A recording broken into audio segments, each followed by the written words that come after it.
Como el orientalismo ha sido instrumentalizado por Estados Unidos para justificar las intervenciones de este en el mundo oriental.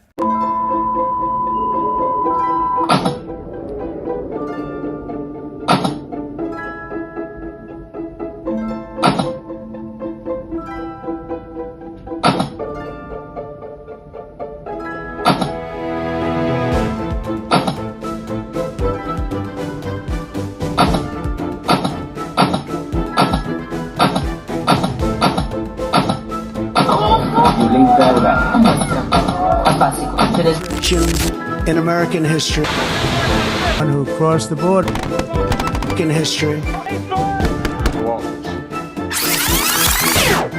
Durante décadas, el Medio Oriente ha sido retratado en Occidente como un lugar de atraso, violencia y caos. Esta representación no fue inocente. Fue la base para legitimar invasiones y ocupaciones militares, una construcción ideológica que conocemos como orientalismo. Ya con esto en mente, adentrémonos al caso más especial, la invasión a Afganistán. Tras el 11 de septiembre, Afganistán fue presentado como el corazón del terrorismo. Today we focus on Afghanistan, but the battle is broader. Un espacio culturalmente incompatible con Occidente.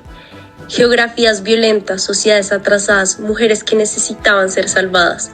Estas ideas eran herencia del pasado colonial y facilitaron la invasión como una misión civilizadora.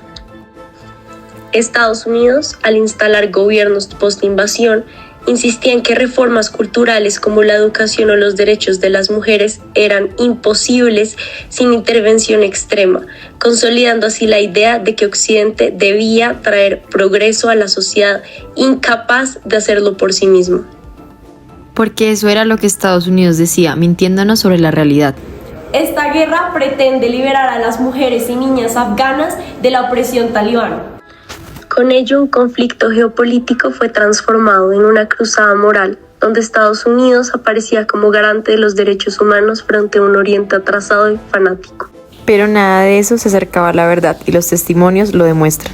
Los programas de ayudas internacionales que nos mandaron no eran nada más que imposiciones externas, muy alejadas de nuestras prioridades. Y la investigación de Thomas Gregory en 2011 lo afirma, recogiendo testimonios de afganas que decían: no pedimos que nos rescaten, pedimos que nos escuchen, y eso fue algo que Estados Unidos no hizo. Con todo esto en mente, el hecho más grande es que Estados Unidos invadió un país sin una justificación que no fuera intereses políticos y económicos. Y tras de esto, toda la misión resultó en un gran fracaso, como lo dijo el mismo presidente de Afganistán. Estados Unidos vino a este país para luchar contra el extremismo y traer estabilidad a una nación torturada por la guerra. Pero se van 20 años después habiendo fracasado en ambos objetivos. Están dejando atrás un desastre. Casi 2 décadas de ocupación no lograron construir un estado estable ni legítimo. Y tras la retirada en 2021, los talibanes recuperaron el control en cuestión de días. ¿Y cuál fue la respuesta de Biden? This did unfold more quickly than we had anticipated. El resultado de esto, más de 682,000 desplazados internos, 23 millones de personas dependiendo de ayuda humanitaria y la reversión de cualquier avance en derechos humanos. No olvidemos también que más del 70% de las mujeres afganas continúan en pobreza según el Programa de las Naciones Unidas para el Desarrollo, y organizaciones como Human Rights Watch documentaron persistentes casos de violencia sexual, matrimonios forzados y desplazamiento masivo. ¿Qué nos deja esto? Que el orientalismo que prometía modernización terminó en ruina. Lo más difícil de todo es saber que Afganistán está en el control de personas que crían así a sus niños.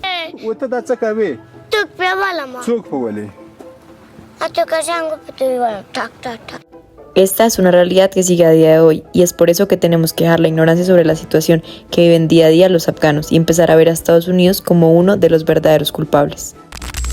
Ahora, otro caso vital en la historia: Irán. En los años 70, Irán fue presentado como un modelo de modernización. El Shah, un aliado confiable para Estados Unidos. Poco importaba que gobernara con puño de hierro. Lo importante era que garantizaba petróleo y estabilidad. I believe that the relations between Iran and the United States have never been better. Entre 1972 y 1978, Washington vendió a Irán más de $20,000 millones en armas. El ejército iraní se convirtió en el más poderoso de la región, no por el pueblo, sino por los intereses extranjeros que lo sostenían. This is the President of the United States talking to the Shah of Iran. Mientras el régimen era celebrado como modernizador, miles de voces eran silenciadas. Para Estados Unidos, esa represión era un precio aceptable, un sacrificio en nombre de la estabilidad. Ahora vámonos a Irak. El orientalismo construyó la idea de un Oriente peligroso, irracional, violento y enemigo de Occidente. Bajo esa mirada, Irak se convirtió en el blanco perfecto. Show you a small part of a chemical complex called Al-Musayyib, a site that Iraq has used for at least 3 years to transship chemical weapons. En 2003, Saddam Hussein fue representado como un dictador irracional y mentiroso. More than 20 years. Por más de 20 años, Saddam Hussein ha perseguido su objetivo de dominar el Oriente Medio a través de la única forma que él conoce: la intimidación, la coerción y el aniquilamiento. La estatua de Saddam Hussein, hasta entonces presidente de Irak, cae derribada por soldados estadounidenses. Colin Powell llevó a la ONU supuestas pruebas de armas de destrucción masiva, pero todo era falso. La Iraq Survey Group demostró después que no habían armas, el enemigo había sido inventado. Todo esto para justificar una invasión que carecía de propósito, y sus únicas intenciones eran políticas y económicas. La religión fue utilizada como propaganda. Oriente era presentado como fanático y atrasado, frente a un Occidente moderno y racional. El resultado, más de 200.000 civiles muertos y 2.1 billones de dólares gastados. 1 millón de vidas por una sola mentira. Libia, Siria, Palestina, Yemen. El patrón se repitió una y otra vez. El orientalismo no fue solo un discurso académico, sino una herramienta para justificar intervenciones militares en múltiples países de Oriente. Hoy, las ruinas permanecen. Afganistán, Irak, Siria, millones de desplazados, miles de muertos, generaciones marcadas por guerras que llegaron desde afuera.